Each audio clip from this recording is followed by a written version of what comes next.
Yeah, I think one of the wonderful things I enjoy when I go back to Thailand and sort of experience the culture there is how much many of the traditions are still very, very strong and a huge part of bringing people together and the bond between the religion and just like times gone by. Yeah, you look at the project that they have on their armbands, traditionally it would be given by the mother or the monk of the boxer, and it was tied around their arm for good luck. There are some other traditions before that from centuries ago, but today quite often it's signed or it's given to by the boxer by their mother, grandmother or a monk, and the idea being as per the monk on it, it's a sign of good luck or good health, and it brings them, like you said, they're very spiritual, they believe in spirits, and the idea being is it protects the boxer. A lot of this is about the spirits of protecting them from evil spirits.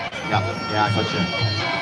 And you were mentioning about the Y crew being about showing respect to the teacher, but also it's the gym, because many fighters in Thailand, in Muay Thai, would have left their family home from like the age of 5 or 6, moved into the gym where they study, they'll eat, they'll sleep, they'll train. They basically like are raised by their coaches into the adults that will be fighting in the ring. So it's important to show that respect. You see them sort of now, it's not so much a little bit less these days, but you used to see them where they, like you said, they've been brought into the gym at the age of 6, they train in the morning, then they go to school, which is sometimes funded by the gym, they eat together, they live together, they sometimes even they can live at the gym sometimes. You don't see as much these days as sort of things have developed a bit more. You look at the traditions, and as you mentioned about the respect, it's respect the fact that they've raised them, they've fed them, and they've shown them how to be fighters and respectful and learn the trades. Yeah, incredible. So it's so lovely that they keep this tradition. And you were mentioning as well, it's a moment where they can kind of calm their mind, focus on what's about to happen. The competition they're about to enter into.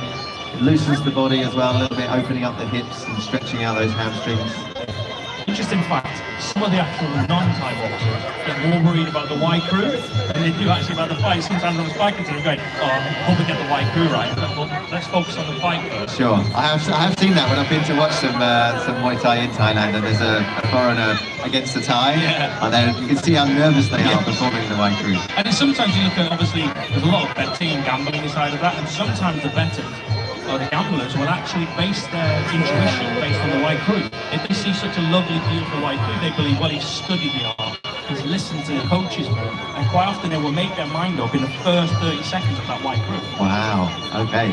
And then sometimes as well, the Y crew evolves into the Ramoy, which I believe is kind of like often like the part of a performance which is trying to demonstrate stories from ancient legends or ancient battles from years ago. So every gym will be taught, like I was 30, 40 years ago when I first started this, my coach showed me a Y crew. And the idea being that I then transitioned on that down and he was told that. And a lot of them come from, if you sort of research it, a lot of them come from different parts of Thailand. You look at the areas, the beliefs they had in that area. So some of them, I think Ing will be doing more of a classic version of the Y crew, whereas Lorenzo with the black shirt is actually doing what we call the hunter. So you'll see in a minute, and that'll explain sort of the traditions of hunting for food in the forest and things like that. Ah, okay. And yeah, there is a lot of influence from because the origins are from so long ago, thousands of years ago, when the borders of the country were very, very different. Correct. So you get influence from Laos and Cambodia, Myanmar, that's like infiltrating. Actually, when you go to Cambodia, if you go to the Angkor Wat and things, you still see it carved into the temples, which are thousands of years old. You can still see imagery of Muay Thai being used. And one of the beautiful things right now the Thai government realise that this is almost a dying spirit part of Muay Thai. So now they've actually grabbed hold of that from a historic point of view, and they're actually bringing that stuff back. And they're actually teaching a lot of the coaches now have to go and learn the traditional stuff first. So what they're trying to do is capture. You think of all like the history we have in the UK and Thailand in this sport they're trying to capture. And we can see right now Lorenzo's actually trying to spear his opponent. Yep, this is that hunter element story you were talking about. Nice little moment where you can kind of intimidate your opponent as well in the build-up. Nice, he's hit his target now, he's happy, he's going to drag him away. He missed the first 2 times. Yeah. It's a little bit theatrical, but like you say, it's sometimes a little bit about calming himself, but also a little bit of intimidation. It's still a fight in the end of the day. Yeah, fair enough. And now we're getting the ceremony of removing of those montons. Yeah. and then they're placed on the top corner of the boxing ring. Yeah, so quite often a boxer will wear a monk on. He wears the flowers, normally given to him by his mother or the coach of the gym. And he also wear an amulet, which is normally his amulet, which is what I've spirits before. So normally he'll be given it the day before to wear to make sure he is safe.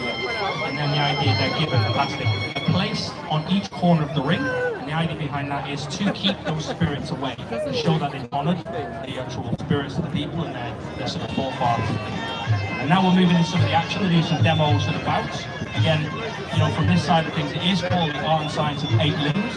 Yep. They can punch, they can elbow, and they can knee, and they can kick to any part of the body. Yeah, so that's where the 8 limbs comes from. The use of those elbows and those knees as weapons, which are really, oh, everyone can feel their own body and know that they're really powerful parts of the body, really solid parts of the body, do a lot of damage. So we have Ink, we've got the blue top, he's one of our fighters. Also we've got Lorenzo. Lorenzo is one of our current fighters, he's just had about 2 or 3 fights. And then on the right hand side, the gentleman that took off the long one was Gabriel, and we've got a young gentleman on the far side, Charlie, who's another young one of our fighters. Okay, fantastic. So the technique there as well, you see with these body kicks, they're striking with their shin rather than with the foot. Often you've got a lot of small bones in your foot that you can risk breaking, so you spend a lot of time conditioning those shins. So you use them to block your opponent's kicks, or obviously to strike your opponent as well. Yeah, if you've ever been kicked by a shin versus kicked by a foot, I'll take a foot every day simply because there's only 2 bones in your shin, and they're pretty hard and flexible. And that's the point of it, is longevity. And if you break a bone in your foot, it's not happening. Right. So you see these guys, Muay Thai is a sort of a 5-round sport.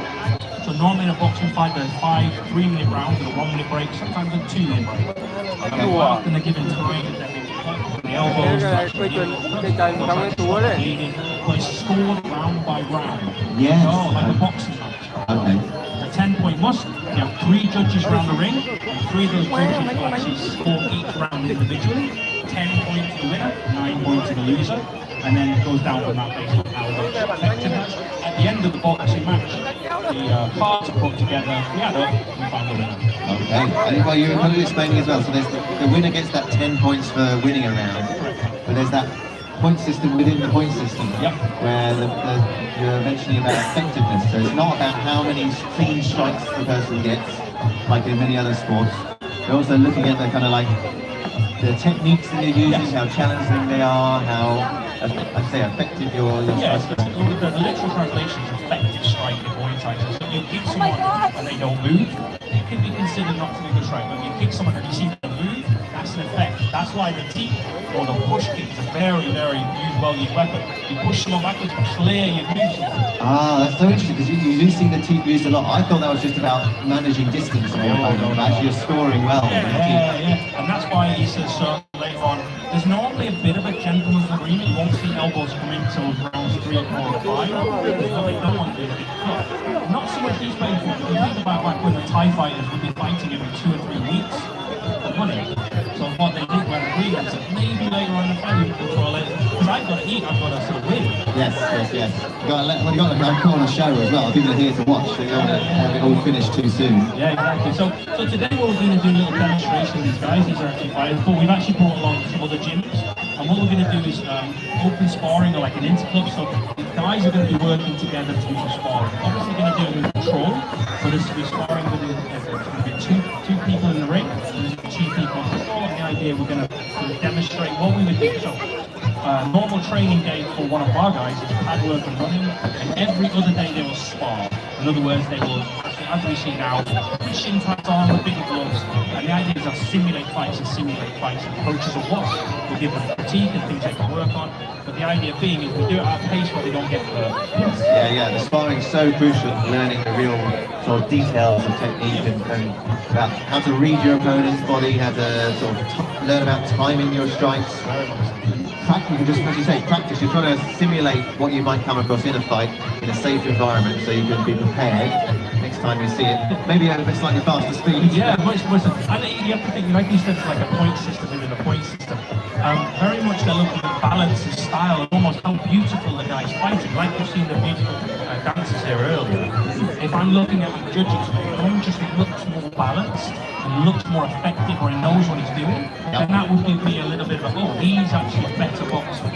Okay, so actually, when you're talking about the team scoring points, if you catch the team, does that like cancel out the... Well, technically, if you catch the team, it's still that. You have to then strike against them. Okay, be affected by like Pushing basically them, tipping yeah. them. So one of the things that's confused about the sport is when we can catch it, if we can sweep, if we don't, we can also sort of throw an attack